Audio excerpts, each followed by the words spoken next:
Uno de los grandes milagros de la historia tiene que ver con la manera en que nuestro Señor Jesucristo fue concebido, sin pecado absolutamente.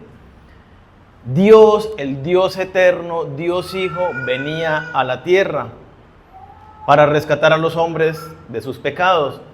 Pero la naturaleza de Dios es santo y venía a pagar en santidad el precio por los hombres que somos pecadores. Así que la venida de Dios era necesario que Jesucristo, que el Hijo, viniera revestido de esa santidad, es decir, sin el pecado transmitido desde Adán a través de todos los hombres. El asunto ¿es posible que nazca un hombre sin pecado? La Escritura dice que por medio de Adán entró el pecado al mundo y después de eso todas las personas son pecadoras. Hoy vamos a hablar un poco acerca de este tema, de lo que tiene que ver con la Inmaculada Concepción. Vamos a contrarrestar lo que enseña Dios en su palabra frente a lo que enseña la Iglesia Católica en su dogma. Va a ser un pequeñamente tratado este último aspecto que mencioné, pero vamos a mirar lo que dicen las Escrituras de este tema, de este pecado original, de cómo todas las personas somos pecadores y entender desde la perspectiva bíblica la realidad respecto de este tema. Así que vamos a ver en primera instancia lo que dice la Biblia: todos los hombres son pecadores, todos, sin excepción alguna. Romanos 3:23, que las vamos a tener aquí proyectadas. Romanos 3:23 nos dice: por cuanto todos pecaron y están destituidos de la gloria de Dios. ¿Excluye a alguien allí en este versículo? No hay excepción. Por cuanto todos pecaron, toda la humanidad pecó. Esto lo confirma también después Salomón cuando hace su oración de consagración del templo de Jerusalén, allí en Primero de Reyes, capítulo 8, 45 al 46, dice: tú oirás en los cielos su oración y su súplica, y les harás justicia si pecaren contra ti, porque no hay hombre que no peque. Salomón, mucho tiempo antes de que Pablo escribiera con inspiración del Espíritu Santo ahí en Romanos, de que todos los hombres son pecadores, Salomón ya lo había dicho antes: no hay hombre que no peque. Esos dos pasajes nos plantean la realidad que pues, de alguna manera nosotros ya conocemos, y es que todo ser humano comete pecado, inclusive los niños también pecan. Esa frase filosófica que el hombre nace bueno y la sociedad lo corrompe, a la luz de las Escrituras es falsa. Todos nosotros nacemos con esa naturaleza de pecado y todas las personas, incluyendo niños, cometemos pecado. Estos dos pasajes entonces nos enseñan esta realidad. No hay una sola persona en la existencia de la humanidad que no cometa pecado. Pero estos dos versículos no nos explican cómo el pecado es parte de nuestra naturaleza. Nos dice que todos pecamos, pero no nos explica nuestra naturaleza de pecado. Así que para ello vamos a irnos a Romanos 5, versículo 12. Dice: por tanto, como el pecado entró en el mundo por un hombre y por el pecado la muerte, así la muerte pasó a todos los hombres por cuanto todos pecaron. Lo que Pablo está afirmando acá no es como alguna de las teorías que existen al respecto de este tema que hay. Dice que las personas, los hombres pecan porque de alguna manera siguen el ejemplo de Adán y entonces por eso también caen en naturaleza pecaminosa. O sea, de alguna manera lo que plantea esta filosofía es que uno nace sin pecado y sigue el ejemplo que siguió Adán y cometemos pecado, y al cometer pecado caemos de la gracia de Dios. Pero no es lo que enseñan las Escrituras. Eso no es lo que está enseñando este pasaje. El pasaje dice, el pecado entró en el mundo por un hombre y por el pecado la muerte, así la muerte pasó a todos los hombres por cuanto todos pecaron. Todos nosotros sufrimos la maldición de la muerte. No hay hombre que no muera. No lo hay. Pongámosle, en las escrituras encontramos solamente a dos hombres, Enoc, que dice que caminó con Dios, y Elías, que fue arrebatado en un torbellino de fuego y llevado al cielo. Fueron los dos únicos hombres, por una excepción dentro del plan soberano de Dios, no vieron la muerte. De resto, todas las personas, lo que todos los hombres comparten a partir de Adán, es la naturaleza caída de este hombre.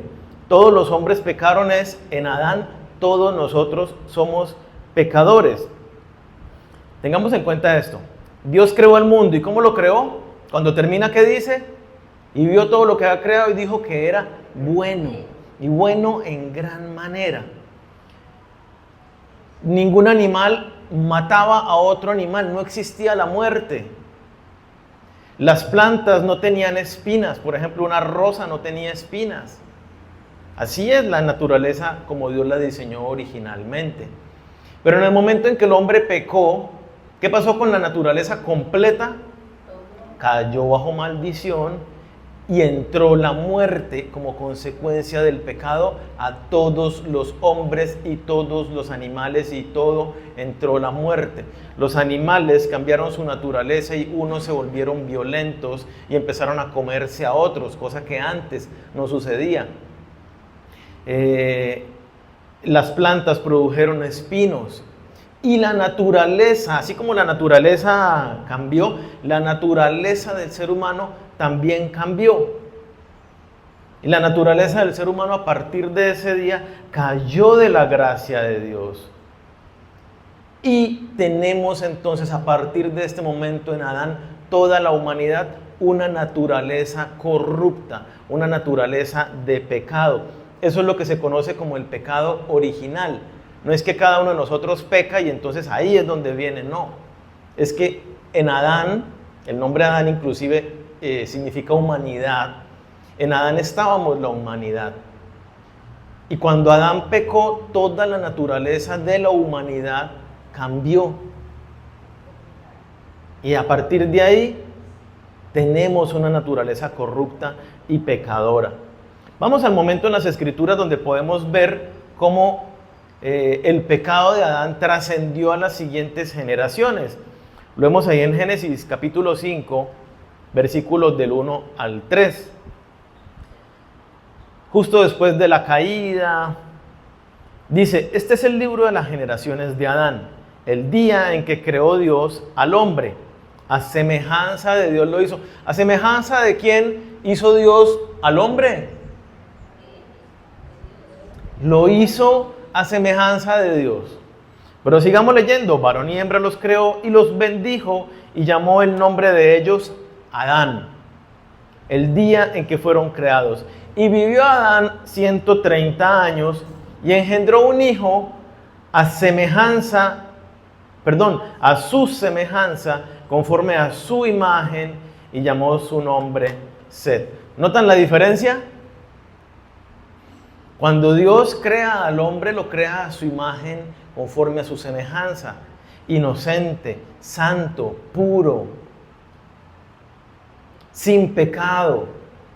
Pero Adán peca y su naturaleza ahora es corrompida. Pero Adán pierde esa inocencia, Adán pierde la santidad.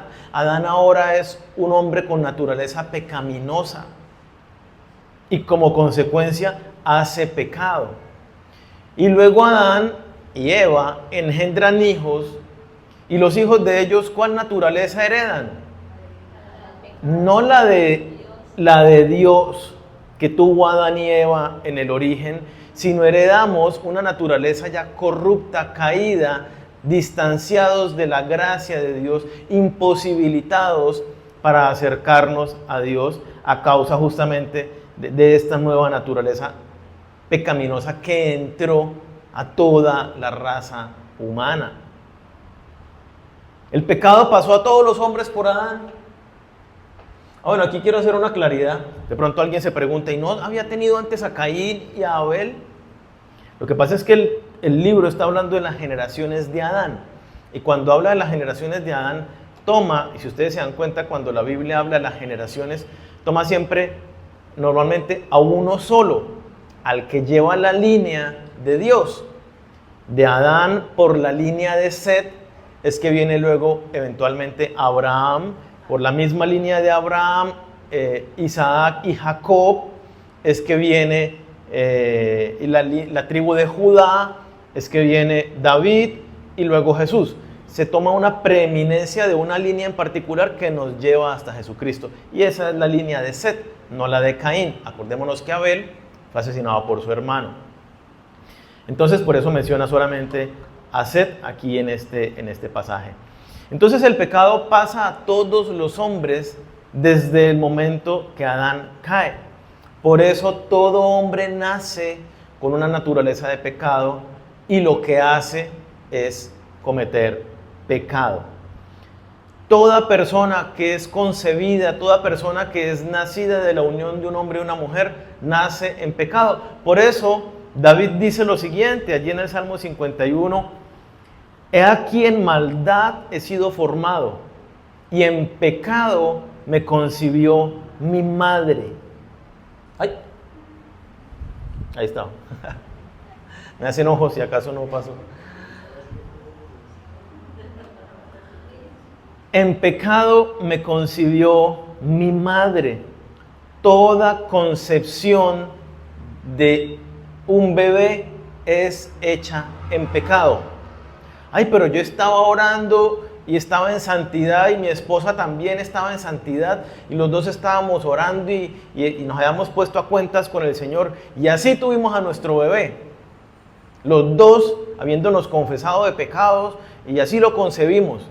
Bueno, muy bien, pero usted tiene una naturaleza pecaminosa y su esposa también, y no es posible que dos personas con naturaleza pecaminosa tengan un hijo sin naturaleza pecaminosa. ¿Sí? Eso es evidente. Entonces, bajo la corrupción del pecado, nadie después de Adán y Eva puede nacer sin el pecado. Si es una persona, ¿qué persona nace? Y no contemos a Jesucristo. ¿Qué persona nace sin la unión de un hombre y una mujer?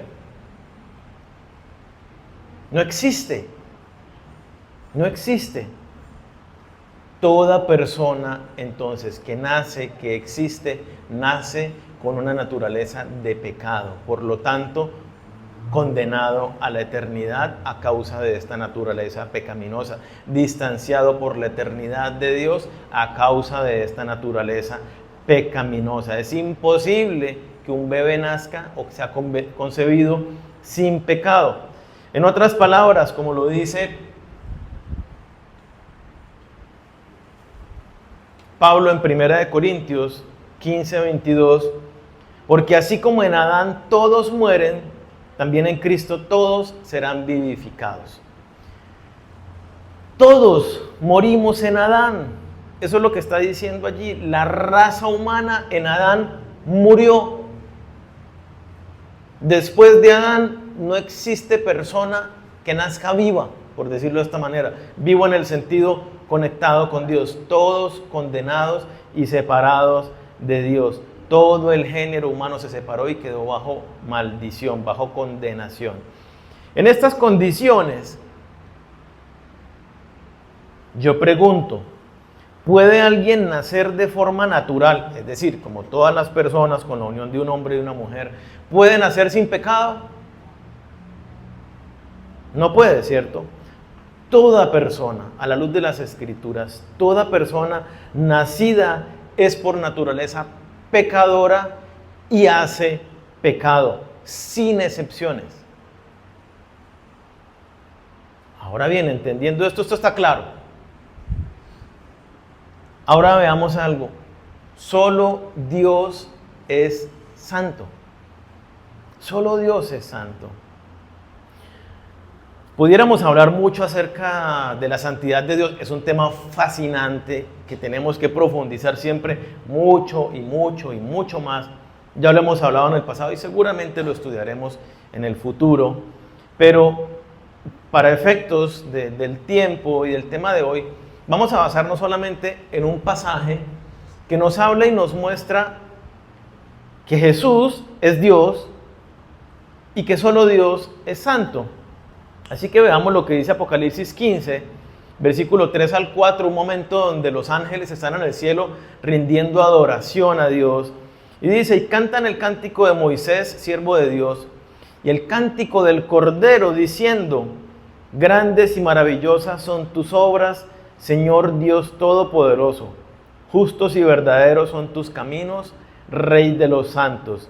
¿Quién no te temerá, oh Señor, y glorificará tu nombre?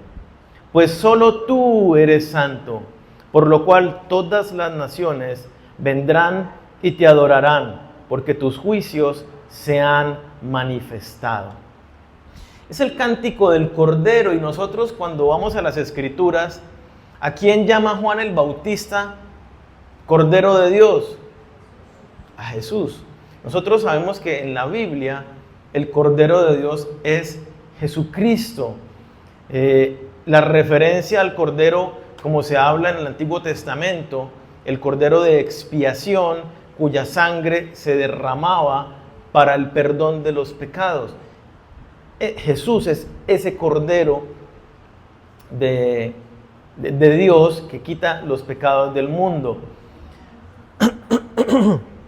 Entonces, aparte de eso, está hablando que es del Cordero, y dice del Cordero que es Rey de los santos. Una vez más, ¿a quién, de acuerdo a la Biblia, quién es el Rey de reyes y Señor de señores? Una vez más, Jesús. Jesús puntualmente es el Rey de reyes y Señor de señores. ¿A quién todas las naciones van a venir y adorar en el juicio? ¿A quién ha delegado Dios Padre el juicio y delante del cual toda rodilla vendrá y se postrará? Una vez más, a Jesús. Entonces, por lo que leemos de este pasaje, nosotros entendemos sin lugar a dudas que está hablándonos acerca de Jesús. ¿Qué dice de Jesús? ¿Cómo llama a Jesús? Lo llama Señor Dios Todopoderoso. Este es un tema que también ya hemos hablado en el pasado, que lo estudiamos en los discipulados. Jesús es Dios en toda su naturaleza. Dios es uno solo, Dios Padre, Hijo y Espíritu Santo. Un solo Dios, tres personas diferentes. Aquí está hablando acerca del Hijo. Todo este pasaje es acerca del Hijo.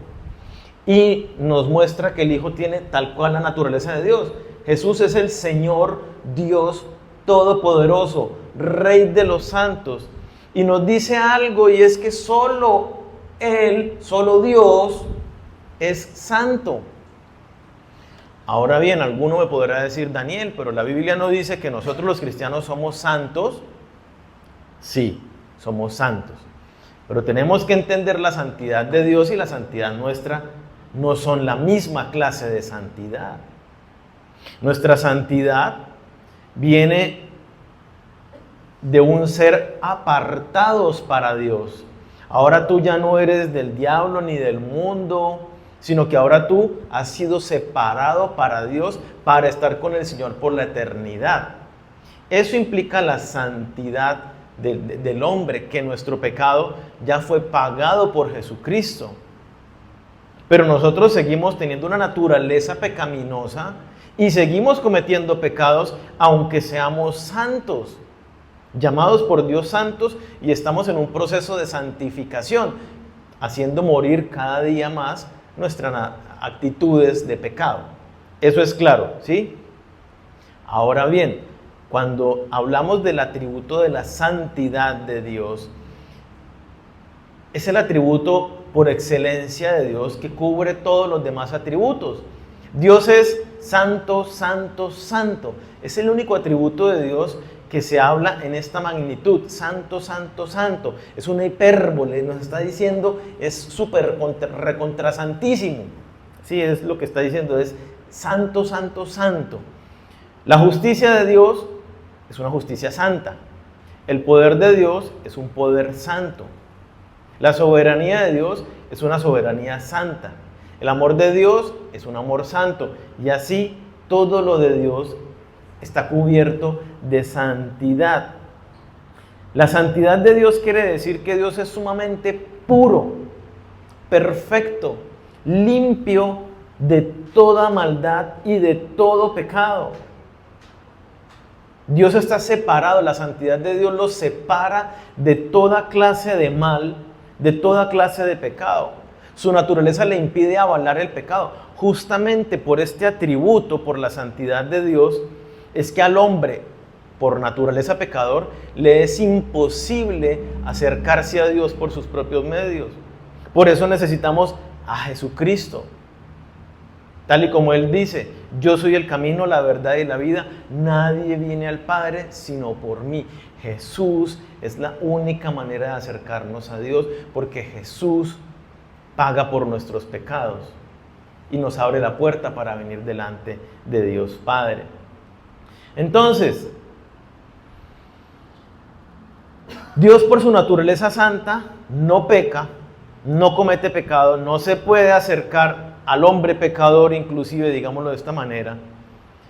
Como lo decía, este atributo es el que establece una barrera entre Dios y los hombres. El hombre es pecador, Dios santo, no hay forma de que estos dos se mezclen, como la sal, el agua y el aceite, perdón. Entonces, Dios es santo y solo Dios tiene esta naturaleza santa y perfecta, pura. Si Dios es santo, como lo es, y si el hombre en su naturaleza humana es pecador, como lo somos, entonces habría que hacernos una pregunta bien interesante. ¿Cómo resuelve Dios el hecho de que Jesús, el Hijo de Dios, santo, nazca en naturaleza humana, pero sin pecado? Porque no es posible que un ser humano nazca sin pecado. Entonces, ¿cómo resuelve Dios este problema? Vamos a estudiar un pasaje. Es que solo Jesús fue concebido, nació y vivió sin pecado. Veamos lo que dice entonces Lucas 1, versículo 26 al 36.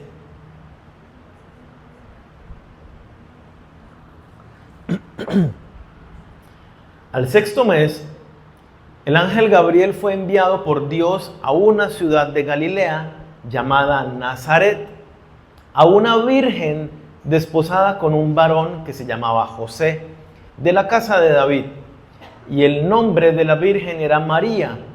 Y entrando el ángel en donde ella estaba, dijo: Salve, muy favorecida, el Señor es contigo, bendita tú entre las mujeres.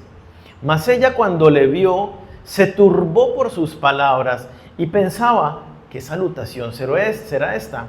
Entonces el ángel le dijo: María, no temas, porque has hallado gracia delante de Dios. Y ahora concebirás en tu vientre y darás a luz un hijo, y llamarás su nombre Jesús.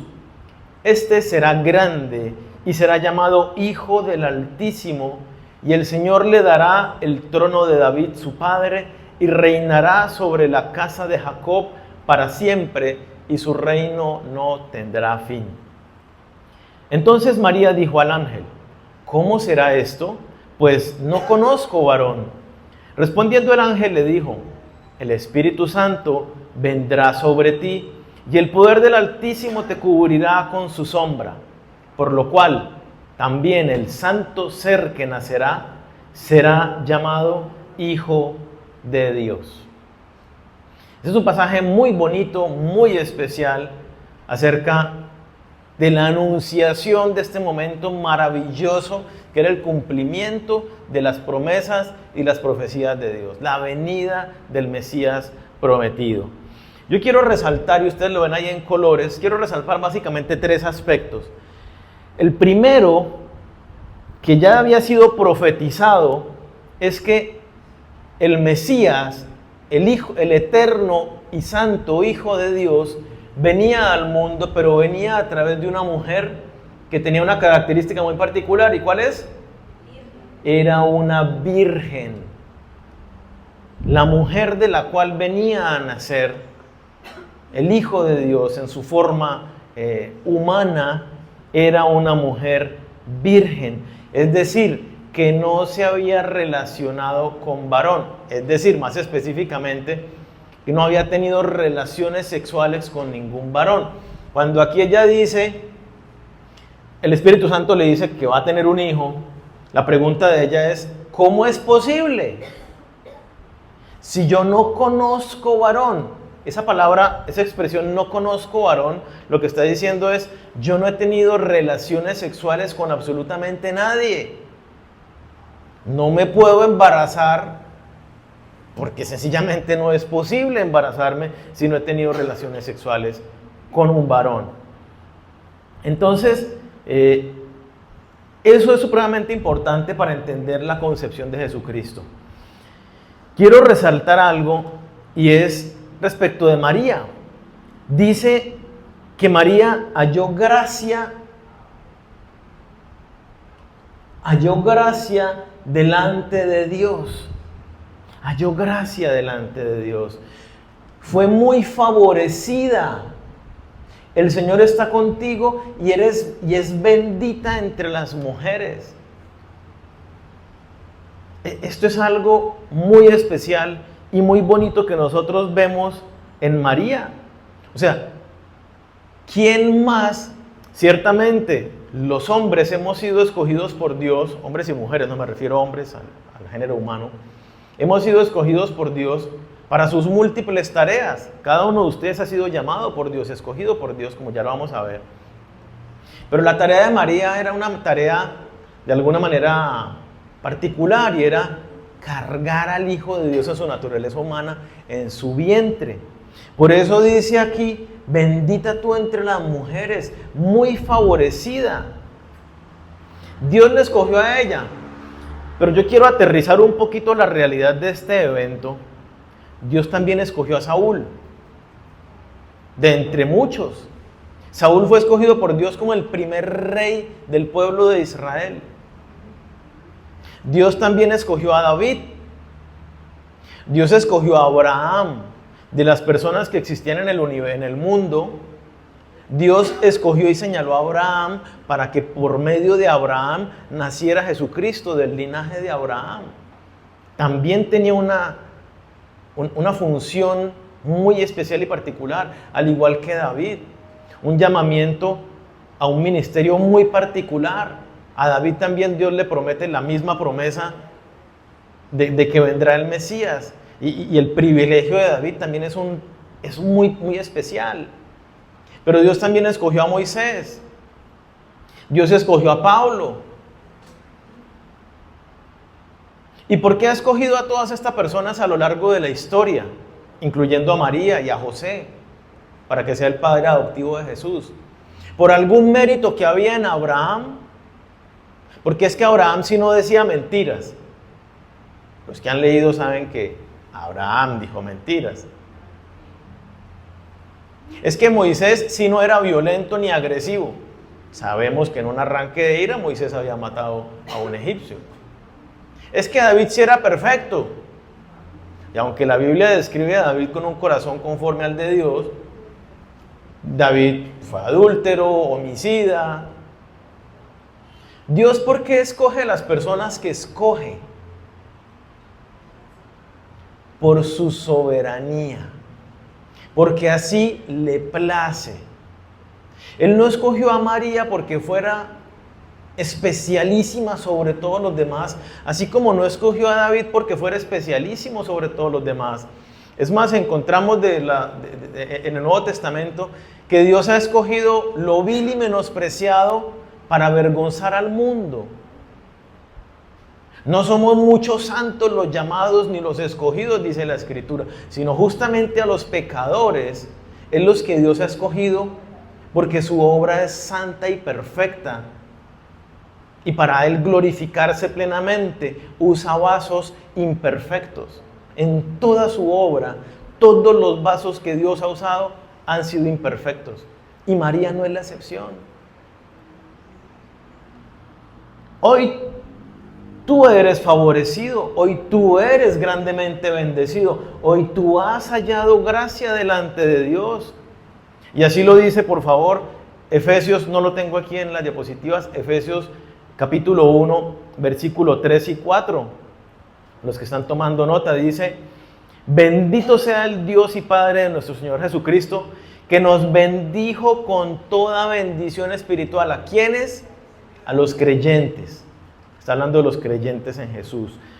Nos bendijo con toda bendición espiritual en los lugares celestiales en Cristo, según que nos escogió. Somos favorecidos, hemos hallado gracia de Dios porque nos ha escogido. ¿Y para qué nos escogió? ¿Cuándo nos escogió? Antes de que existiéramos. Antes de que existiéramos, escogió a Abraham para un propósito, a David, a María, a ti y a mí, nos escogió para sus respectivos propósitos antes de que ni siquiera existiéramos, para que fuésemos santos y sin mancha delante de Él. Miren, nos escogió para que participemos de la eternidad con Él en santidad. Todos nosotros somos muy favorecidos, muy bendecidos y hemos hallado la gracia de Dios. Es algo supremamente especial y por lo cual nosotros tenemos que seguir el ejemplo de María, que después de esto, ¿qué hace ella? Escribe el Magnificat, ¿no? Que si ustedes siguen leyendo, es una alabanza y adoración hermosa al Señor. Y nuestro corazón tiene que tener esta misma actitud de agradecimiento, de humildad y de adoración a Dios, porque siendo nosotros nada, a Él le plació escoger. Es más que nada, siendo nosotros pecadores, a Él le plació escogernos para que habitemos con Él por la eternidad. Entonces, participamos nosotros del hecho de ser escogidos por Dios para sus planes y para sus propósitos. En este momento que estamos leyendo, Dios escoge a esta mujer, una mujer que sin duda alguna era una mujer piadosa, que buscaba del Señor, que amaba al Señor. La respuesta delante del ángel es: ¿cómo sabré qué será esto? O sea, ni siquiera es: ¿cómo se le ocurre? Yo estoy casada, ¿usted cómo me va a hacer este daño? No. Hagas en mí conforme a tu voluntad. Dios Padre, yo estoy rendido a tu voluntad. Tú eres el soberano, mi vida es tuya, te pertenezco, haz conmigo como quieras. Ojalá se haya en nosotros esa misma actitud de ser así de entregados al Señor. Y bueno, ella goza del privilegio especial de Dios nació a través de ella. O sea, eso no se lo quita a nadie. El otro aspecto que quiero resaltar lo vemos en azul. ¿Qué dice acerca de este niño que viene? Este niño que viene es el Hijo de Dios. El Espíritu Santo vendrá sobre ti y el poder del Altísimo... no, mentira, es el verde. Yo me equivoqué aquí. Y ahora concebirás en tu vientre y darás a luz un hijo y llamarás su nombre Jesús. ¿Qué quiere decir Jesús? Salvador. Jesús, porque Él salvará a su pueblo de sus pecados. Será grande y llamado Hijo del Altísimo, Hijo de Dios, y el Señor Dios le dará el trono de David su padre y reinará eternamente. Está hablando de que este niño que viene no es cualquier niño, es el niño del que hablaban las profecías. Es el niño que decían que el Mesías vendrá y nacerá de una virgen, que ese que viene va a ser rey, que reinará por eternidad, que será llamado Hijo de Dios. Todo lo que decían las profecías se cumple aquí en Jesucristo. Su trono no tendrá fin. El santo ser que nacerá será llamado Hijo de Dios. ¿Qué característica va a tener este niño que va a nacer? Santo. Santo ser que nacerá será llamado Hijo de Dios. Y entonces ahora sí centrémonos en la frase azul. Bueno, se sentará en el trono de David su padre. Esto es importante. Una de las profecías más importantes era que era descendiente de David. Dios le promete a David que uno de su linaje heredará su trono a perpetuidad. Y este es Jesucristo, aquí está anunciando. Pero miren lo que está resaltado en morado. José era ¿de dónde? De la casa de David. También el privilegio que tiene José de ser el padre adoptivo de Jesús. Porque José es por la línea de José que Jesucristo es hijo de David. Viene del linaje de David, porque el padre de Jesús es José. Y entonces la genealogía se cuenta por el lado del padre, no de la madre. Y José era del linaje de David. Quería resaltar eso para el cumplimiento de las profecías y como todo detallito que nosotros leemos en la Biblia es importante y tiene una razón. Entonces, cuando ella pregunta, ¿cómo es posible que quede embarazada si no he tenido relaciones sexuales con nadie? Soy una mujer virgen. El ángel Gabriel le dice, el Espíritu Santo vendrá sobre ti y el poder del Altísimo te cubrirá con su sombra. Aquí nosotros entendemos que la concepción de Jesucristo rompió todo esquema. Humanamente es imposible que una mujer se embarace sin la unión, pongámoslo más específicamente, porque hoy por la ciencia toca decirlo así, sin la unión de un espermatozoide que aporta un varón y el óvulo que aporta la mujer. Sí o sí tiene que unirse el espermatozoide del varón y el óvulo de la mujer para que haya la concepción. ¿Sí? Eso es ciencia básica. Acá sucede algo diferente. Aquí ya no hay la unión de un espermatozoide de un varón con el óvulo de una mujer. Aquí el niño que viene no desciende de su padre y su madre, sino que desciende del cielo porque ha existido desde la eternidad. Y la sombra de Dios Padre cubre a esta mujer y el poder del Espíritu Santo concibe en ella este niño. Por eso y solo por esa única razón, Jesucristo es el único ser viviente que nació sin pecado. Porque solo Jesús fue concebido sobrenaturalmente en una mujer virgen por el poder del Espíritu Santo, sin que hubiera la unión de un espermatozoide y un óvulo. No es un niño como ningún otro que ha existido. Por eso la concepción, el nacimiento y la vida de Jesús, aunque fue en carne humana, fue con toda su naturaleza divina. Jesús conservó el atributo de su perfección santa. Entonces, solo Jesús tuvo esta clase de nacimiento. Solo el nacimiento de Jesús es una concepción inmaculada y sin pecado. No existe otra posibilidad diferente a esta. Jesús vivió una vida sin pecado y vamos a mirar algunos versículos que nos muestran esto. Dice 1 de Pedro 2, 21 al 22. Pues para esto fuisteis llamados, porque también Cristo padeció por nosotros, dejándonos ejemplo para que sigáis sus pisadas, el cual, Jesucristo, no hizo pecado, ni se halló engaño en su boca. Jesús no hizo pecado. 1 Corintios 5, 21, al que no conoció pecado por nosotros, lo hizo pecado, para que nosotros fuéramos hechos justicia de Dios en él. Jesucristo no conoció pecado. Hebreos 4:15.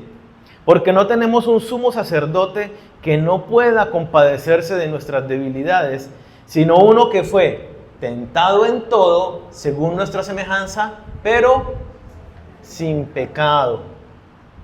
Primera de Juan 3:5. Y sabéis que Él apareció para quitar nuestros pecados, y no hay pecado en Él. Jesús nunca pecó. Nunca tuvo un mal pensamiento, nunca dijo una mala palabra, nunca tuvo una reacción inapropiada. Aunque fue tentado en todas las mismas debilidades que nosotros padecemos hoy en día, nunca cayó en ninguna de ellas. Siempre fue su vida sin pecado. Y eso es importante que lo entendamos. Leíamos: por un hombre entró el pecado en el mundo. ¿Quiénes son los pecadores?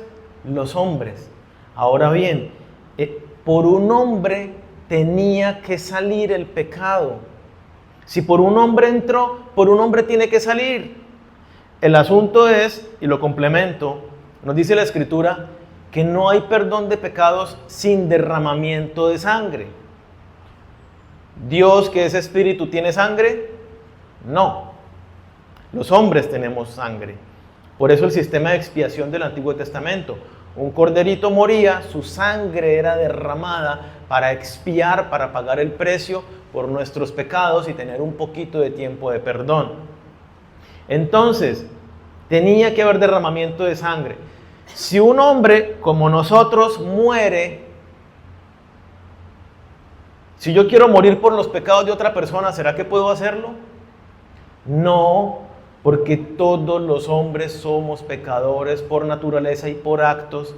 Así que cuando un hombre muere, muere por su propio pecado. Yo no puedo pagar por los de nadie más, porque mi vida apenas paga por los míos propios, en la condenación eterna.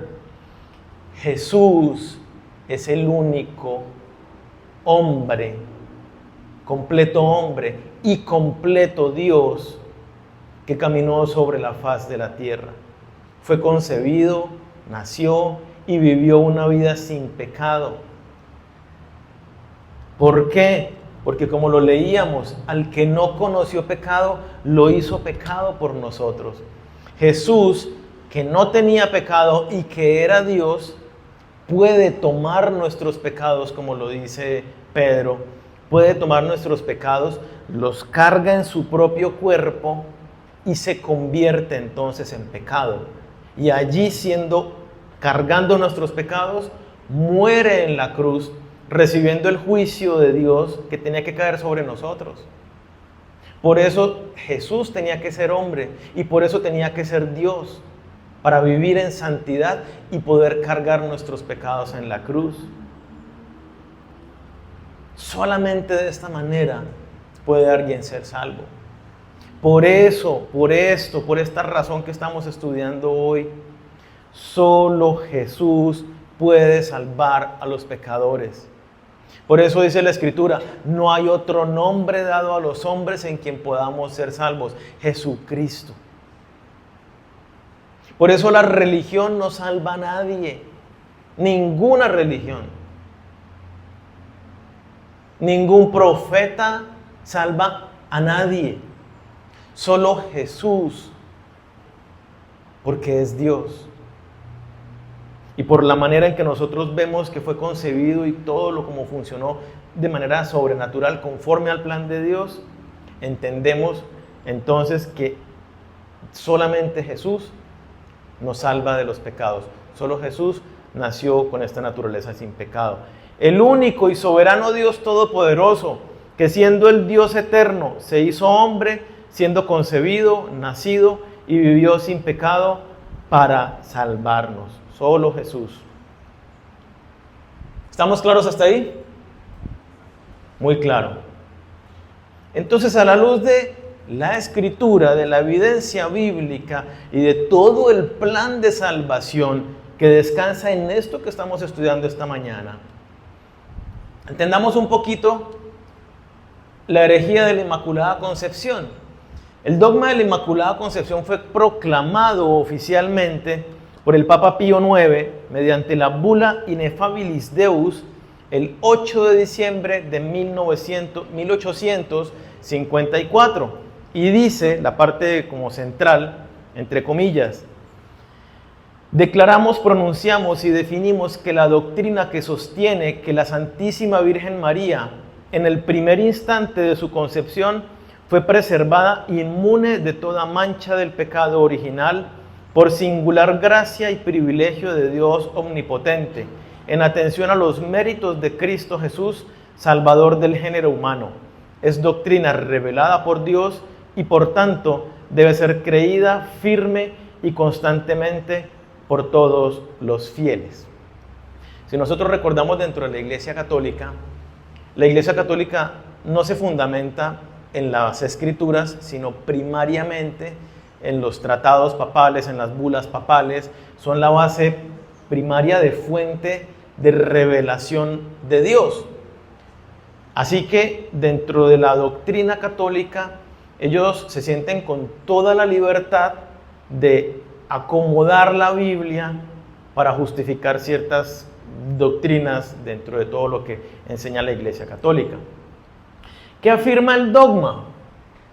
Que María fue preservada del pecado original desde el primer momento de su concepción. A la luz de lo que estudiamos en las Escrituras, ¿es eso posible? Claramente no es posible. Bajo la luz de no hay forma de torcer ningún pasaje de las Escrituras, aunque la Iglesia Católica lo intenta con 2 pasajes. Para justificar esto, ellos toman Génesis 3, versículo 15, que estudiábamos la semana pasada, el llamado protoevangelio, y toman este pasaje de Lucas, que acabamos de leer en este momento. Y lo acabamos de leer, y el otro lo estudiamos la semana pasada. No hay forma de manipularlo para decir que María fue concebida sin pecado. Entonces, ¿qué significa esto? Que ella no heredó el pecado original, que fue preservada, es decir, que nunca llegó a tener esa mancha de la naturaleza pecaminosa del ser humano. Dice que es una gracia especial recibida por los méritos de Cristo anticipados en el tiempo. Solo se refiere a la concepción de María, no a la virginal concepción de Jesús, que esa es otra doctrina. Y la Iglesia cree que María recibió este privilegio por su papel único como madre del Verbo encarnado. Fíjense que son ideas y creencias. Como les decía, no hay fundamento teológico, bíblico para este dogma de la Iglesia. Ellos tratan de filosofar alrededor de algunos pasajes, pero, por ejemplo, uno de los argumentos es este. Si Cristo es el nuevo Adán perfecto, convenía que naciera de un vientre santo sin corrupción ni mancha. Ese es el argumento más sólido que presenta la Iglesia para defender esto. Convenía, o sea, a mí me parece que si Dios es santo debe nacer de una mujer santa. Pero a la luz de lo que hemos estudiado una vez más, no hay ninguna evidencia de ello, cuando vemos justamente que Dios, toda la gloria es única y exclusivamente para Él, y que Él escoge siempre, y siempre lo vemos en la Biblia, vasos frágiles para mostrar su gloria y su poder. Y como lo vemos, todo ser humano nacido nace con naturaleza de pecado. Y no hay ninguna razón para pensar que María nació también de una virgen por el poder de Dios. No hay ninguna historia que narre esto, porque sería la única opción para que así hubiera sido.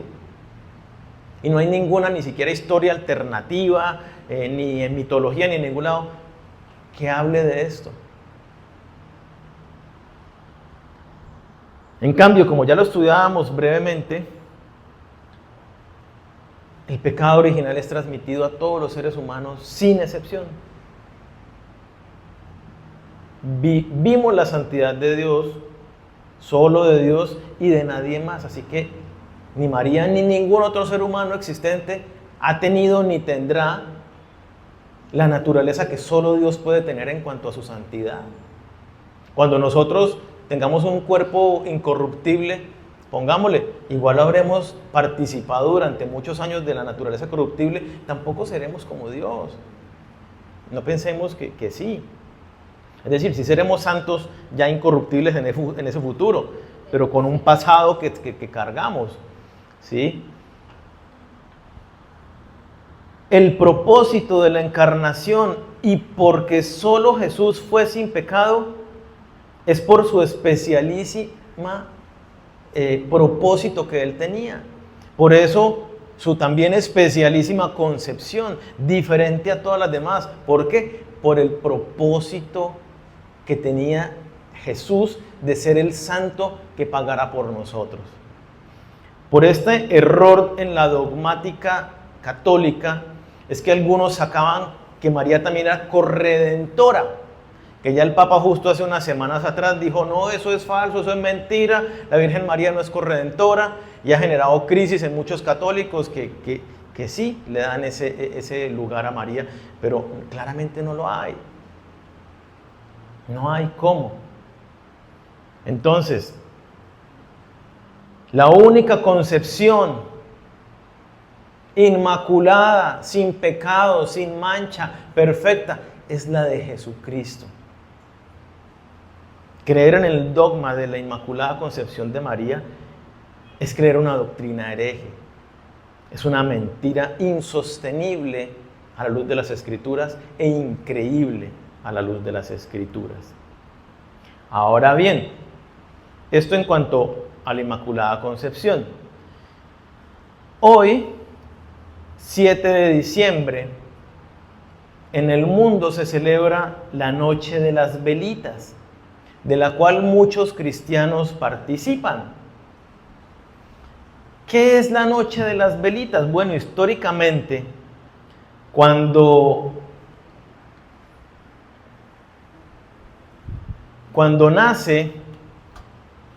se proclama oficialmente la bula que acabamos de leer, de la concepción, de la Inmaculada Concepción de María, las comunidades católicas de diversos lugares de todo el mundo, incluyendo Colombia, adoptaron la costumbre de encender velitas y faroles la noche del 7 de diciembre como una vigilia en anticipación a la celebración de manera de preparación espiritual para la fiesta de la Inmaculada Concepción de María. Entonces la celebración de las velitas es una vigilia de preparación para la celebración de que María fue concebida sin pecado, lo cual ya estudiamos que es una mentira a la luz de las Escrituras. Y participar de esta festividad, para nosotros los creyentes, pues es hacernos partícipes de una herejía, es promover y promulgar una mentira, una falsedad que no es conforme a la verdad de las Escrituras. Es alentar a otros a que crean y celebren una mentira que le da preeminencia y eleva a un ser humano pecador como todos nosotros y lo pone en el lugar de Dios. Solamente la alabanza, la honra y la gloria es para Dios. Dios es el que ha escogido hombres y mujeres a lo largo de la historia para cumplir sus propósitos, y solo Él ha cumplido sus propósitos por el propio designio de su voluntad, conforme a su soberanía y su poder, no por nada que nosotros los seres humanos hayamos hecho. Tanto así que la salvación es obra completa de parte de Dios, porque por gracia sois salvos, un regalo de parte de Dios. Ningún mérito existe en ningún ser humano. Por más digno que haya sido el honor en el cumplimiento de los propósitos que Dios nos haya dado, toda la honra y toda la gloria es solamente para Dios. Entonces, como conclusión, podemos ver, por causa de Adán, todo el mundo cayó bajo maldición, incluyendo a todo el género humano. Todos los hombres nacen pecadores porque tienen la naturaleza caída de Adán, por eso todo hombre peca, sin excepciones. Jesús es Dios junto al Padre y al Espíritu Santo, y solo Dios es santo. Ningún hombre participa de esa santidad perfecta que tiene Dios. Es su atributo más puro y perfecto y le hace estar separado de cualquier clase de mal y de pecado. El Hijo que venía a este mundo como hombre debía ser conforme a esta naturaleza santa. Solo Jesús fue concebido de una forma sobrenatural por medio del poder de Dios. No es concebido como ningún otro que viene de la unión de sus padres. Él ya existe desde la eternidad, pero desciende de su morada en el cielo por medio del poder de Dios al vientre de esta virgen en un acto soberano de Dios. Por eso comparte su naturaleza santa con el Padre y no hereda la naturaleza de pecado de Adán. Solo Jesús fue concebido, nació y vivió una vida libre de pecado.